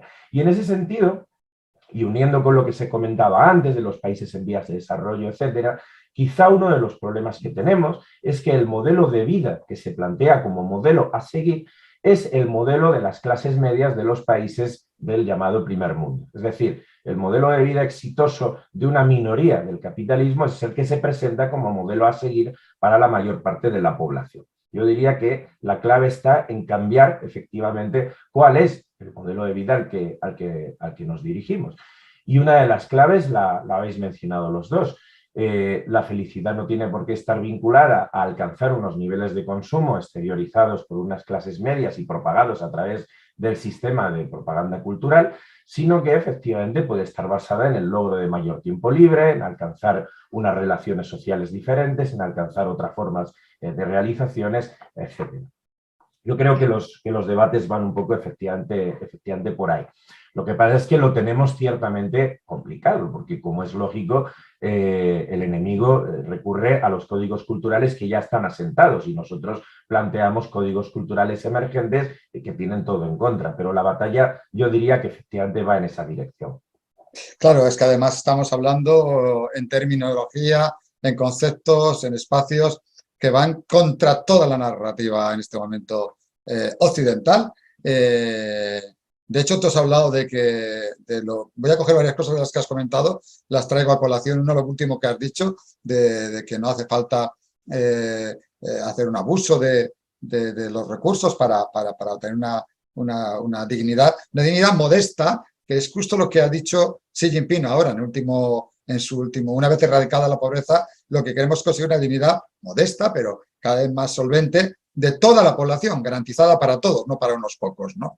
Y luego lo del goteo, voy a juntar eso que has dicho tú, de que no va a haber un goteo en este tema, un trickle down, que decía la teoría esa del trickle down, que no se da de las zonas del tiempo de los Reaganomics, todo aquello, que vamos a todos nos vamos a enriquecer, los ricos van a gotear su riqueza y entonces nos va a llegar a todo el mundo. Bueno, pues voy a juntar eso con lo que dijo Fidel. Fidel dijo que, y lo que tú has dicho del ecofascismo, ¿no? Fidel decía que la siguiente guerra mundial, la tercera guerra mundial, sería entre la democracia y el fascismo, solo que al fascismo le llamarían democracia, ¿no? Entonces, en esas estamos ahora. Entonces, no te apures si vas a encontrar el ecofascismo vendido como teoría del ecoderrame, o para los americanos el Green Trickle Down, que practicará seguramente Elon Musk, ¿no? Y así que, bueno, ahí te la dejo votando, Mauricio, para que nos hables un poquito de lo del capitaloceno, que no te quiero dejar eso colgando. Por aquí Manolo Garrido, que ha entrado así como un obús en el chat, ha entrado así fuerte, ha dicho directamente: Vladimir Ilich Lenin, salvo el poder, todo es ilusión. No se puede mezclar el agua y el aceite. Abajo el imperialismo, OTAN no, bases fuera. Vengo embalado. ¿De quién es el aire, el agua, el sol, la tierra? O los atrapamos o el fascismo se los apropia. ¿Qué os parece? Bueno, ahí te lo dejo, Mauricio. Sí, primero, sobre lo que decía José de Lauderdale, sí, también es una paradoja muy importante que hay que traer a colación junto con las dos que mencioné. Y sí, es muy claro en cuanto a cómo funciona el sistema. Segundo, sobre si el cambio es cultural, pues sí, de acuerdo con la postura gramsciana y lo que dijo José. También, y justo curiosamente iba a añadir a Lenin en parte la respuesta, ¿no? Cuando él dice que, pues la praxis, ¿no? Como una respuesta a esto. No puede haber acción revolucionaria sin teoría revolucionaria, sin entender cultura en este sentido un poco como, pues, el pensamiento, el trabajo, digamos, que se hace en lugares como este, en escuelas, en universidades, etcétera. Pero pues tiene que haber una mezcla entre cultura y acción, ¿no? Pues sí, la historia, los cambios los hacen las masas, en las calles, luchando, pero pues eso sin una guía teórica cultural quizás no es efectivo, adquiere un carácter más espontáneo, etcétera. Y viceversa, si uno nada más está pues escribiendo en los salones, etcétera. O sea, desde luego es muy importante preservar las ideas, difundirlas, pero no basta, ¿no? Entonces, pues es esta mezcla entre teoría y práctica. Y sobre el capitaloceno, lo que quiero decir es, pues sí ha habido mucho debate sobre si es un término apropiado el antropoceno para describir este mundo actual, y efectivamente puede prestarse a malas interpretaciones de decir que, bueno, sí, es el ser humano en abstracto, ¿no? El que destruye el planeta, pero también creo que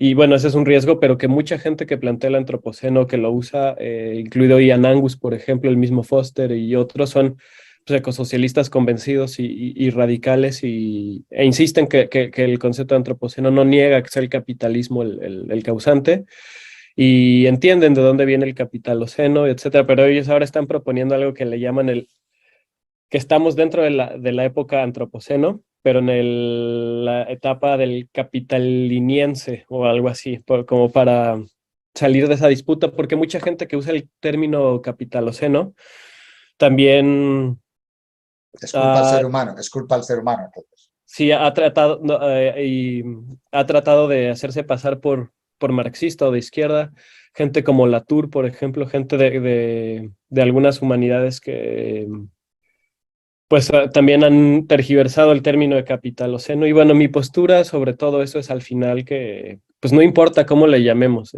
Digo, obviamente es importante nombrar las cosas y distinguirlas, pero como decía Julieta en Romeo y Julieta, no cae en un nombre.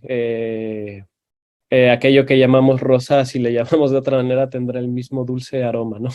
Y lo importante es, pues, que estamos destruyendo, o que el capital está destruyendo el planeta a pasos agigantados y hay que hacer algo al respecto, ¿no?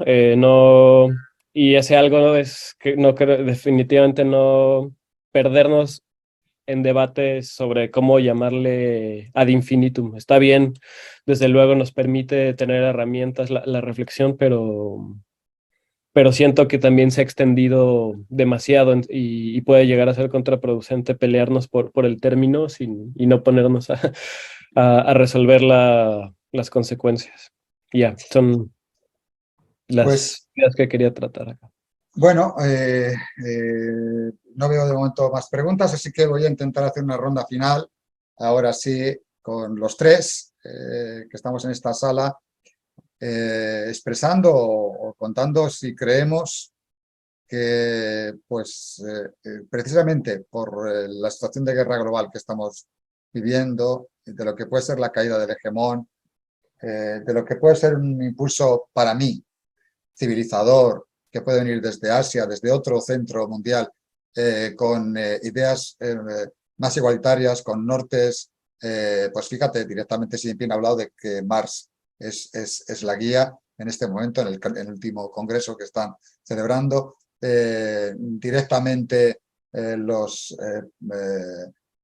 Rusia, el Partido Comunista, están entendiendo mucho más que nunca. Directamente África se está revolviendo ante el hegemón imperio. Está claro que todavía nos engañan con gobiernos que son de pseudoizquierda por toda Latinoamérica, pero lo que no estamos engañados es que los pueblos de Latinoamérica, de nuestra América y de Centroamérica se están revolviendo y saliendo a la calle, y eso sí que es verdad, independientemente de quién los coopte. Aquí en España se cooptó el 15M, pero el pueblo sí que estaba en la calle de verdad. Y creo que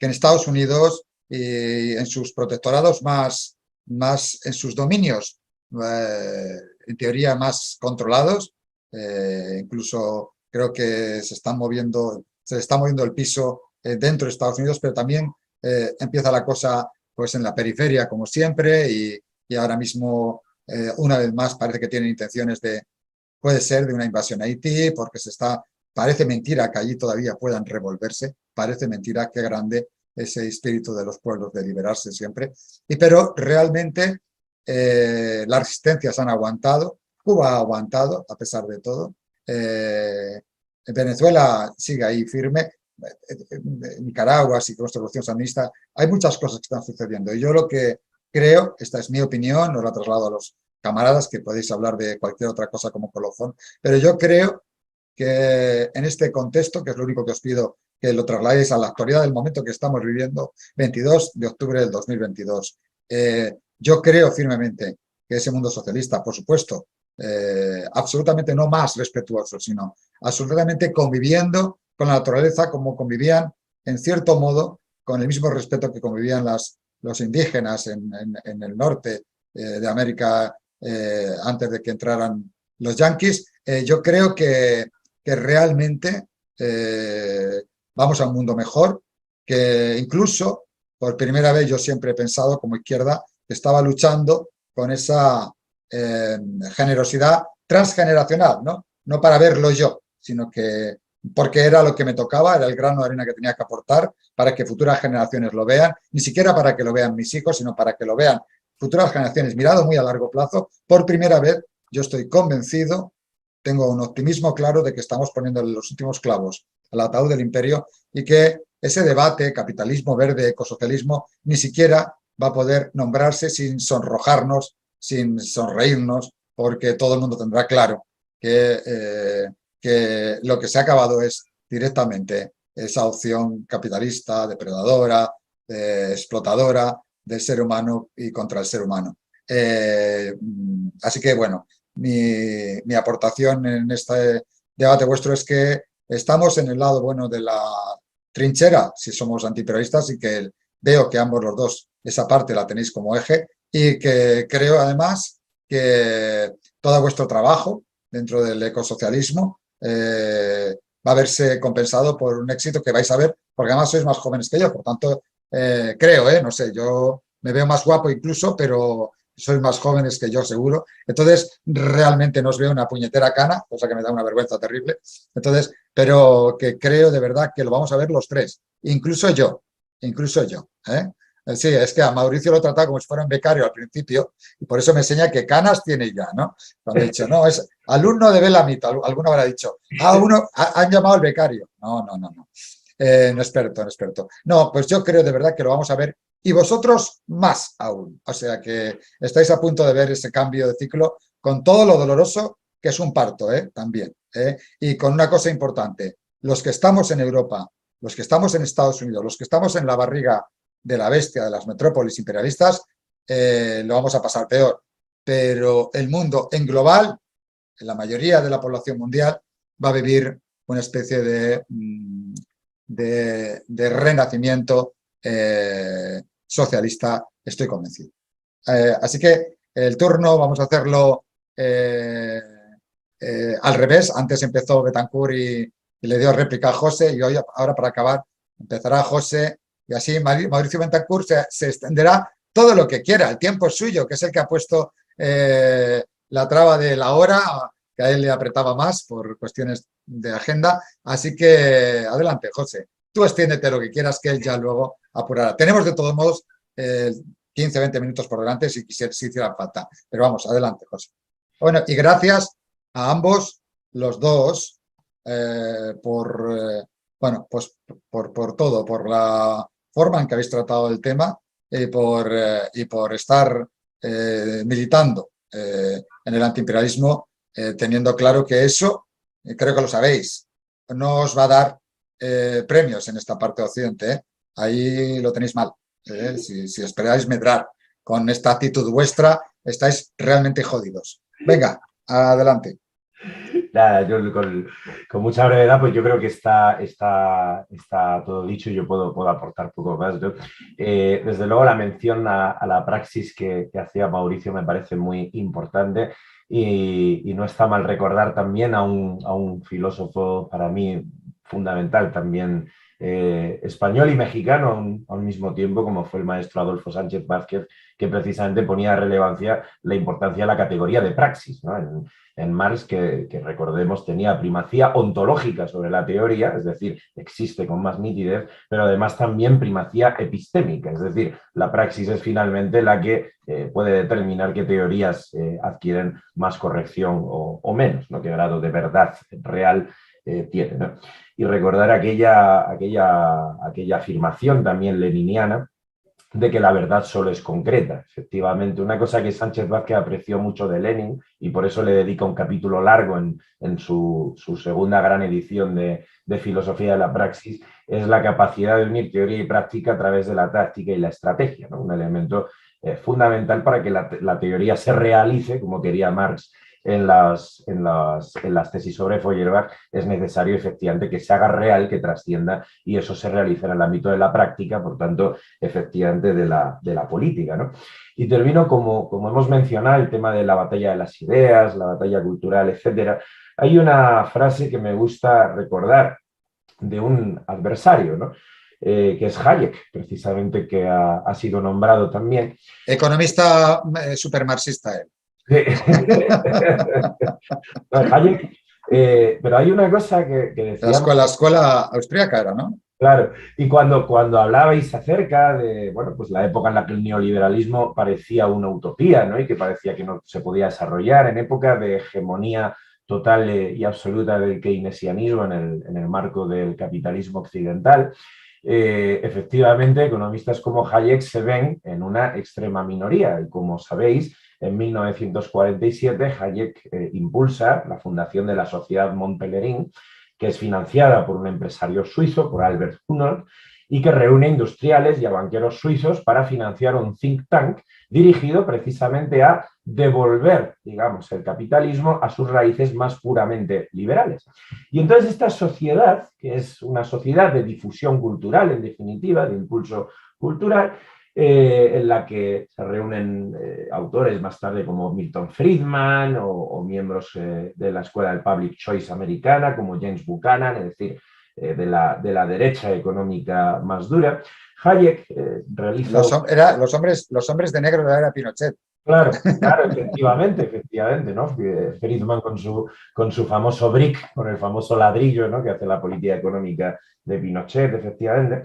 Pues Hayek, en 1947, cuando se encuentra en un momento de extrema minoría y en un contexto de derrota, podríamos decir, de las ideas liberales más duras, en una carta a los fundadores de la Sociedad Mont Pelerin, plantea lo siguiente, dice, nuestro objetivo, dice, no ha de ser el de difundir una doctrina previamente dada, sino trabajar en un esfuerzo continuo, una filosofía en libertad que proporcione una alternativa a los puntos de vista políticos ampliamente difundidos en estos momentos. Nuestro objetivo no debe ser el de obtener el apoyo masivo para un programa previamente diseñado, sino incorporar el apoyo de las mejores mentes para formular un programa que tenga la oportunidad de granjearse el respaldo general.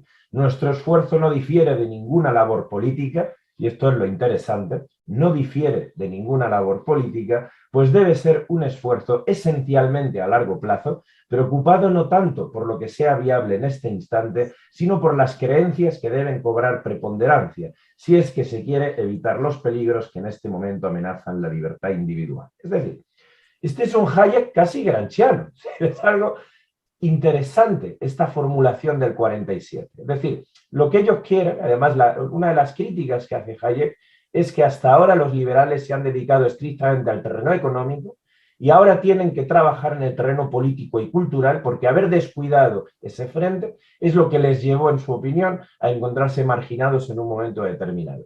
Y para hacer frente a ese keynesianismo ellos tienen que dar una batalla cultural de generaciones para transformar las mentes, para cambiar culturalmente el sistema. No olvidemos la guerra fría cultural que llegó incluso hasta los museos, es decir, cuando en los años 40 la propia CIA estadounidense lanza una campaña artística para situar las corrientes del expresionismo abstracto como corrientes artísticas hegemónicas frente a un momento en el que las corrientes artísticas de vanguardia eran esencialmente de izquierdas y esencialmente revolucionarias. Parece que ellos han ganado, es decir, que esa batalla cultural efectivamente la libran y la ganan. Nosotros tenemos enormes problemas. La primera es que no tenemos esos recursos y la segunda y muy importante es que no tenemos ese tiempo. No podemos librar esa batalla a varias generaciones porque el colapso climático ya ha comenzado y por lo tanto no disponemos de ese tiempo del que hablaba Hayek que ellos sí que tenían. Pero en todo caso creo que la línea de trabajo está clara. Y yo diría que efectivamente la batalla cultural no se puede disociar de la batalla política. Comentaba un comentarista que salvo el poder todo es ilusión. Efectivamente, no se trata de disociar la batalla cultural de la batalla por el poder, sino que son esencialmente una misma cosa. Porque no olvidemos que cuando Gramsci hablaba de Estado, introducía dentro del Estado lo que nosotros solemos llamar Estado, es decir, el aparato administrativo y también el mundo de la sociedad civil cultural. Es decir, todo es Estado porque todo es política y por tanto la batalla cultural es una parte indispensable de la construcción de un proceso político. Y por supuesto la batalla cultural no es solamente leer teoría, aunque la teoría es necesaria, porque sin teoría efectivamente no hay un análisis correcto de la realidad y por tanto no podemos guiar una acción política. Sin conocimiento del mundo no hay transformación del mundo posible y por esto la teoría es necesaria, pero efectivamente la construcción política se hace en el ámbito de lo práctico y se hace a través de un diálogo con los colectivos en lucha, que es en lo que creo que estamos, efectivamente. Por mi parte, muchísimas gracias por la invitación, Chema, y es un auténtico placer compartir espacio otra vez con vosotros. Por aquí ha contestado en Alba algo respecto a lo que hablabas como Jackson Pollock. Sí. En ese terreno, está comentando. Yo ahí me he perdido Jackson Pollock. Jackson Pollock es el pintor pero Pollock es un economista o algo de esto, ¿no? Ahí me estoy perdiendo. Sí, me imagino que dirá que Jackson Pollock, supongo, ¿no? Vale. Efectivamente, sí. Sí, pero eso es que es interesante recordar, ¿no? Para que seamos conscientes de cómo se ha construido el mundo en el que estamos, porque efectivamente un director de la CIA que tenía influencia, que tenía experiencia en el mundo artístico y en el mundo de la dirección de museos, Ya. en un momento dado lanza una batalla en los años 40 y especialmente 50, dirigido a arrebatar a la izquierda las vanguardias artísticas. Y entonces se hace una labor a través de la Fundación Rockefeller para colocar efectivamente a pintores como Pollock, por ejemplo, entre ellos al expresionismo abstracto, como una corriente que precisamente se veía como incapaz de transmitir política, precisamente por sus líneas estéticas, y además el apoyo a críticos de la época como Greenberg. Es decir, que hay toda una batalla artística, cultural, dirigida políticamente para provocar un cambio en la concepción de la vanguardia artística en la sociedad. Creo que esto es interesante para ver el grado de enemigo al que nos dirigimos. Y cuando hablamos de la batalla cultural, tengamos claro que otros la han librado antes que nosotros y que no hay nada casual, que nada existe por casualidad y nada es por casualidad, como decía Julián Guita. Sí, efectivamente era a Pollock, al que se refería Inocencio, que sí que era Jackson Pollock, lo que pasa es que todo el mundo le llamamos Pollock. Inocencio Hernández Infante ha comentado que luego lo responderá Manuel al final, cuando termine Mauricio, responderá sobre el curso, si culmina con esta sección que viene ahora, que ahora se lo comentará Manuel al camarada que está ahí al otro lado. Mauricio, tu turno. No olvidéis no iros cuando terminemos, esperar a que se cierre el programa y nos despedimos en privado. Y así me echáis los tomates en privado luego. Sí. Adelante, Mauricio. Bueno, también agradecer la invitación, Chema y Leonel, y también pues un gusto pues platicar con José aquí un rato y yo quiero ser muy breve y terminar con dos frases. Una que fue dicha hace más de 150 años por Marx y que seguramente muchos de ustedes conocen y dice así, ninguna sociedad o nación entera, ni siquiera todas las sociedades que existen simultáneamente en su conjunto, son propietarias de la tierra.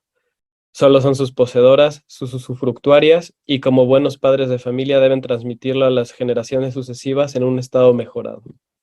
Luego hay gente que dice que hay que irse de más para entender el ecologismo. Exacto. Y esta frase no está en un cuaderno, está en el volumen 3 del Capital con todas sus letras, ¿no? En una de la obra más influyente de Marx, quizás, ¿no? Y pues creo que sigue siendo totalmente vigente hoy y es quizás la definición más radical de desarrollo sustentable que existe. Y ahí está. Y la propiedad privada como elemento fundamental de erradicación que preconiza la teoría de Marx, creo que ya también está implícito ese concepto de usufructuarios de la riqueza, no usufructuarios de la riqueza, no poseedores de esa riqueza, claro, para heredable. Sí, es una y la segunda frase que tenías por ahí. Y la segunda frase tiene 30 años y es igualmente vigente. Y esa la dijo Fidel. Y él dijo en esta reunión en Río de Janeiro, famosa del 92 de la ONU, ¿no? Si se quiere salvar a la humanidad de esta autodestrucción, hay que distribuir mejor las riquezas y tecnologías disponibles en el planeta. Menos lujo y menos despilfarros en unos pocos países para que haya menos pobreza y menos hambre en gran parte de la Tierra. No más transferencias al tercer mundo de estilos de vida y hábitos de consumo que arruinan el medio ambiente. Hágase más racional la vida humana. Aplíquese un orden económico internacional justo. Utilícese toda la ciencia necesaria para un desarrollo sostenido sin contaminación. Páguese la deuda ecológica y no la deuda externa. Desaparezca el hambre y no el hombre. Brutal, Fidel. Menuda guía para terminar, ¿eh? Y no hemos tenido que traer aquí a Harpo ni a Trump ni a ninguno de estos, ¿eh? Nos ha bastado con estos grandes. Bueno, Manuel, adelante, si puedes comentar y responder al camarada. Bueno, en primer lugar, muchas gracias, Mauricio, y muchas gracias, José, por vuestras muy brillantes intervenciones. Bueno, Manuel está al frente desde la Universidad de Valencia, pero está al frente de lo que es el Observatorio de la Crisis, junto con Leonel, todo este grupo de militantes, así que más que nada para que sepan que no eres el becario tampoco. No, eso se nota. Bueno, simplemente recordaros a los que estáis en el curso que nos queda un bloque por delante. Las fechas no os las puedo decir aún, pero será durante este mes de noviembre que viene. Un bloque que volverá a contar con 2 intervenciones de Paco Erice, Francisco Erice, profesor de la Universidad de Oviedo, y de Andrés Pequeras, profesor de la Universidad Jaime I en Castellón, que estará dedicado al análisis de las fuerzas y de las fuerzas de transformación en esta coyuntura histórica, y más en concreto a la disección de qué es lo que han supuesto y qué es lo que suponen pues, los movimientos post-marxistas y que han aparecido durante los últimos 40, 50 años. Este será el último bloque y aún después de él serán de nuevo 2 intervenciones junto con una sesión de debate, la misma estructura que han tenido los bloques anteriores, y habrá después una videoconferencia y un debate de clausura y de cierre final. Ese es el plan que tenemos. Recibiréis cumplida noticia con antelación de las fechas de emisión de las 2 grabaciones, las del profesor Erice y las del profesor Piqueras, y nada más por mi parte. Gracias por vuestro interés. Pues muchísimas gracias, Manuel, Mauricio, José Sarrión. No os vayáis, nos despedimos en privado, pero ahora ya sí voy a cortar la conexión con todos los camaradas. Sabéis que esta noche tenemos en este mismo canal un programa interesante que me voy a permitir anunciarlo aquí ya directamente para que no, bueno, pues ya que hemos nombrado a Fidel y que hemos hablado incluso de Cuba en el día de hoy, creo que está bien incluso sacarlo dentro del programa, el anuncio. Estoy buscándose el cartel para que no me falle. Aquí está. Aquí está. Vamos allá. Este es. Espero que se vea bien aquí. Aquí lo tenemos. Vale, Cuba desde dentro, Cuba hoy, será a las 3 de la tarde, hora de Cuba, será a las 9 de la noche de Europa, estará José Ernesto Nováez, el rector del Instituto de Bellas Artes, está Michel Torres, que dirige el programa de Confilo, está Javier Gómez Sánchez, que ha hecho el documental, realizador documentalista que ha hecho el documental de la dictadura del algoritmo. Bueno, Claudia González, Virgilio Ponce, Iñaki Gil de San Vicente, Claudia y Virgilio también cubanos, desde La Habana, José Ernesto, Michel, Javier Gómez, Claudia desde España, Virgilio desde el País Vasco francés, Iñaki Gil, Daniel Seiso, Guapica desde el Líbano. Bueno, tenemos un programa, una tertulia de las clásicas. Estaremos aquí, a estos señores y señoras los tendremos encerrados 4 horitas largas para disfrutar de su plática sí o sí. Así que, bueno, ya sabéis que todo no nos va a faltar. Y bueno, un abrazo enorme. Espero poder seguir transmitiendo con gusto todos estos trabajos que organiza el Observatorio de la Crisis, que organiza la Federación de Investigaciones Marxistas, la Universidad de Valencia y contar con compañeros y militantes tan claros y tan ilustres. Abrazo a todos. Voy a cerrar la conexión y hasta la victoria siempre, como no puede ser de otra. Grandes Fidel y Marx. Qué bien traídos. Cierro la conexión.